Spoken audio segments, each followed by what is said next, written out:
Welcome back to Adobe Photoshop, and today we're going to take some completely in focus images and create them into a minimalist composite image. So I have downloaded two images. You can go down to the description. I will paste the link of those two images. So if you'd like to follow along with the process, feel free to go ahead. So let's slide on over to Adobe Photoshop and take a look at this composite tutorial.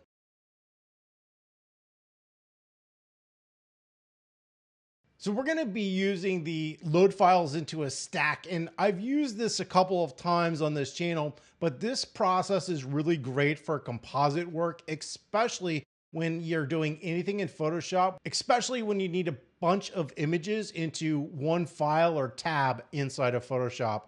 So we're going to come up here to File, and we're going to go to Scripts and Load Files into a stack. And we're just simply going to navigate to them. I've already put them in a folder, so I can select them both and then just go ahead and hit open. Now, we don't need to align or do anything specific here. We can just hit OK because all we want are the two images together here.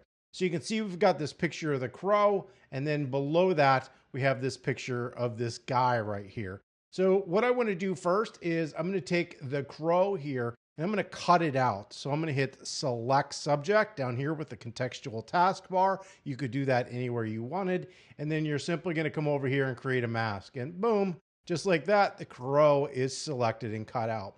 Now the crow's a little bit small. So I'm going to hit Command T, which is transform. And could I convert this to a smart object? I absolutely could, but I don't think it's going to need it because we're going to manipulate it so much that we're not going to see the difference. So that looks pretty good. That's where I went the crow. Look, I don't need to blend this in here, though I did grab an image that's sort of in the same perspective, so it looks somewhat realistic, even though we're not going to be able to see that detail. So we're going to go ahead and hit return. So now we have both of these images, and I want to crop this just a little bit. So I'm going to take this here, so it's like that. I'm keeping that in the 2:3 ratio. So we'll go ahead and apply that to the image.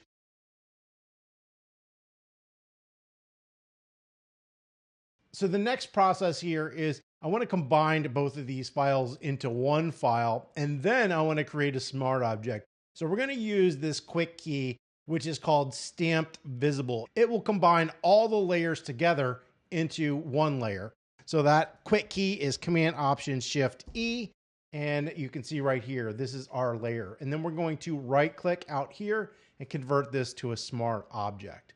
So the first step is we need to convert this to black and white. Now, normally I would use an adjustment layer, but because this is a smart object, we can use what's called destructive toning to do this. So what we're going to do is come on up here to Image, Adjustments, and we're going to go down to black and white. And when we do that, it brings up our black and white window. We can adjust some stuff here. I want to create some separation between the background and the foreground. So I want more contrast. I'll just make those little adjustments. But watch this. When I hit OK, notice that it creates a non-destructive file here. So it's black and white. So if I want to go back into the black and white and change it, I can just double click it and it opens up. So normally when you would do this image adjust black and white, you're creating a destructive adjustment. However, when you use a smart object, it turns it into a non-destructive adjustment. So the next thing that we're going to do here is I want to increase the contrast a little bit because I want this to be more white and this to be more black. So we're going to do the same thing. That quick key is Command M for curves. And we're going to come in here and just increase the contrast of this image. And basically I'm looking at my histogram and I'm optimizing it. So I'm sliding this over to the whites and this over to the blacks. We're just going to go ahead and hit OK. That's exactly what I want. And we've created another non-destructive layer inside of that smart object.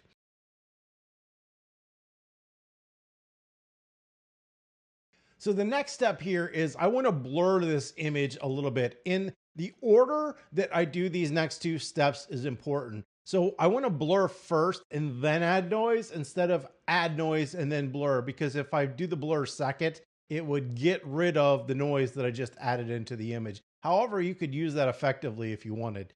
So we're just simply going to come up here. We're going to go to Filter, down to Blur, and we're going to go to Gaussian Blur. I'm going to blur this a couple of times. So we're just going to add a little bit of blur First time, we're going to go ahead and hit OK, and you can see there's our blur. So our next step is going to be to add some grain or noise to the image. And there's a couple different ways.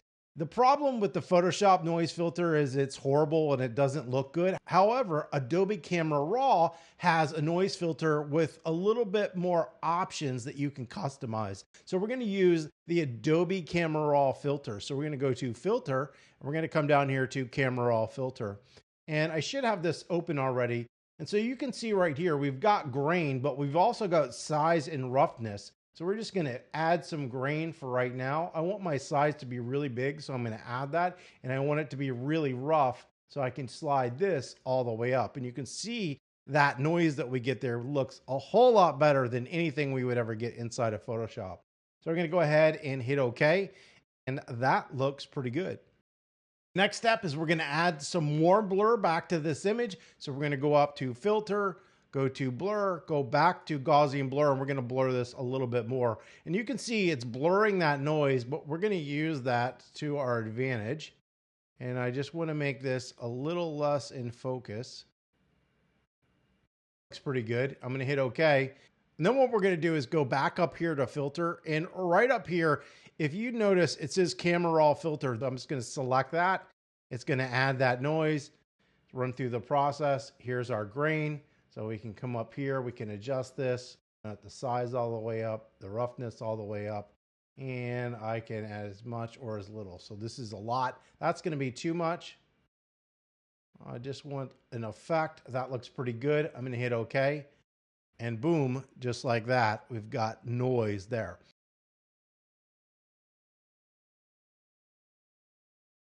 The last step, the last thing we're going to do here is we're going to add a vignette around the image. And once again, I actually have an action to do this inside of Photoshop, but it's using Adobe Camera Raw. So we're just going to use the Adobe Camera Raw filter. So when you come up here, you're going to go to Filter. Don't select this Camera Raw filter because it's going to reapply the noise. You need to come back down to the original one, hit Camera Raw filter. And right up here, we've got Vignette. And I probably could have done this on the last step, but I didn't because I want it to be individualized a little bit. So we can control that midpoint a little bit. That looks pretty good there. And let's see if we want to bring out the highlights a little more. Yeah, that looks, we're going to go ahead and hit OK. And boom, just like that, we've a vignette. So the last step here is I'm going to create a curves adjustment layer. And basically, I just want to brighten up that area in the center. So I'm going to make a general curves adjustment. I'm going to hit Command I to invert that. I'm going to grab my brush, make sure my foreground color is white. I want this big, giant, soft brush. And I'm basically going to apply that here into the image. We're just going to brighten this area of the image up a little bit. So the last step in the process is to go ahead and save your file. If you save it as a PSD or a TIFF file, you can save those non-destructive smart object layers. So if you do want to go back in and edit or change your image, you can. I will flash up the before and after so we can see what we did.